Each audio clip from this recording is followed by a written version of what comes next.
Intensitas hujan di wilayah Jabodetabek tergolong tinggi sejak beberapa hari terakhir. Hujan yang mengguyur ibu kota sejak tadi malam membuat beberapa ruas jalan tergenang dan tinggi muka air di pintu air Manggarai pun naik. Tak hanya di ibu kota, di sejumlah daerah bencana hidrometeorologi juga masih banyak terjadi.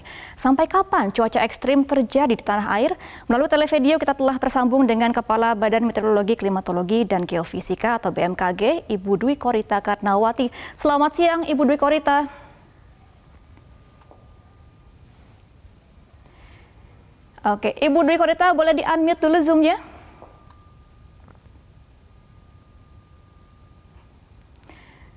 Oke, baik, kita akan menunggu. Selamat siang, Mbak Gema.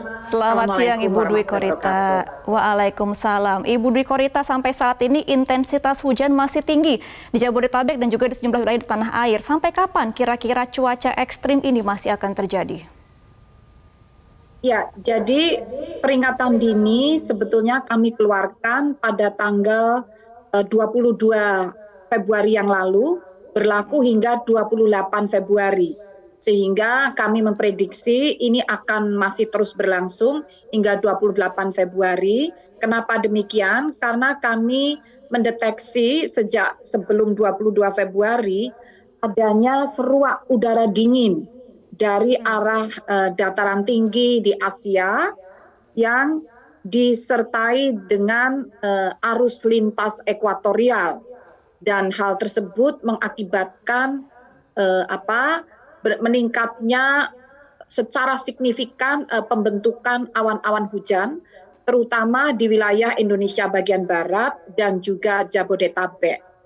Dan hal ini tentunya akan berakibat pada peningkatan curah hujan dapat mencapai ekstrim, dan prediksi kami berlangsung hingga 28 Februari, khususnya di sebagian besar wilayah Jabodetabek dengan intensitas lebat hujannya, terkonsentrasi di wilayah Jakarta Utara, Jakarta Barat, Jakarta Pusat, Jakarta Selatan, Tangerang, Depok, dan ini terutama di akhir pekan ini. Demikian Mbak Gema. Baik, Bu Dwi Korita, apakah ada wilayah tertentu yang harus waspadanya lebih ditinggikan dibanding wilayah lain ketika cuaca hujan ini masih akan terjadi hingga kira-kira bulan depan? Ya, itu tadi terutama di wilayah Jakarta Utara, Jakarta Barat, Jakarta Pusat, Jakarta Selatan, Tangerang, dan Depok. Dan ini khususnya di akhir pekan ini. Demikian. Oke, Ibu, apakah ada imbauan kepada warga yang tinggal di pesisir? Karena kan di Jakarta Utara ini didominasi oleh warga yang tinggal di kawasan pesisir ya, Ibu?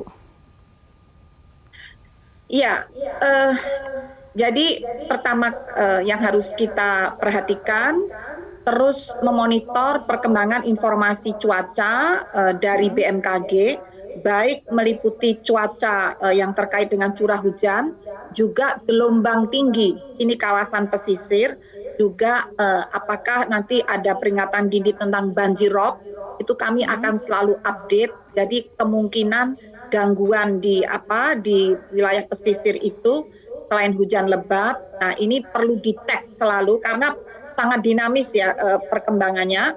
Jadi selain curah hujan adalah gelombang dan juga potensi banjirop. Demikian. Jadi terus monitor dan dijaga saluran atau tata air ya, atau infrastruktur yang menahan gelombang atau menahan banjirop ini juga perlu dicek.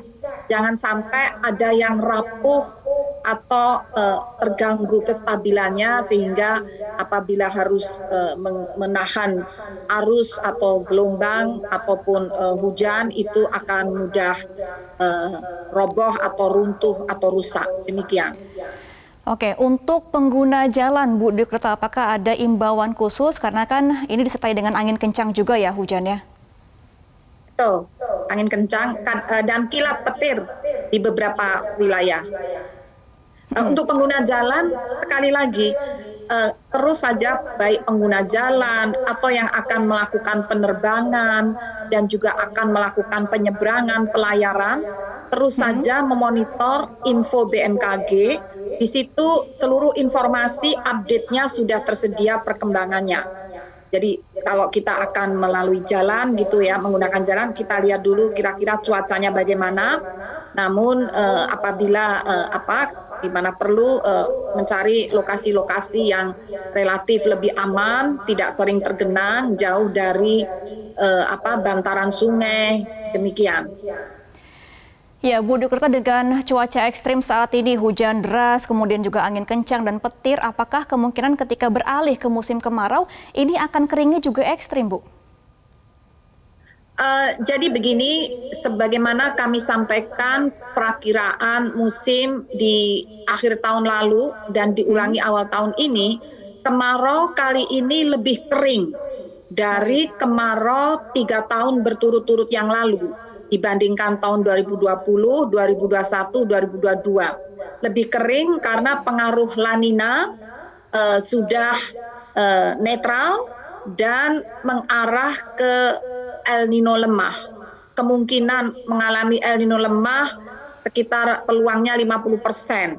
Meskipun peluang 50%, kemaraunya sendiri tanpa ada El Nino lemah itu meskipun normal, tapi lebih kering daripada 3 tahun berturut-turut yang lalu, sehingga perlu saat ini mumpung musim hujan, optimalkan pemanenan hujan, tampungan-tampungan air, kita tabung ya, jangan dibiarkan sia-sia terbuang, sehingga kami sudah koordinasi dengan PUPR bagaimana waduk-waduk kapasitasnya dioptimalkan untuk menampung hujan di musim hujan kali ini karena kemaraunya relatif lebih kering tadi. Demikian, Mbak. Oke.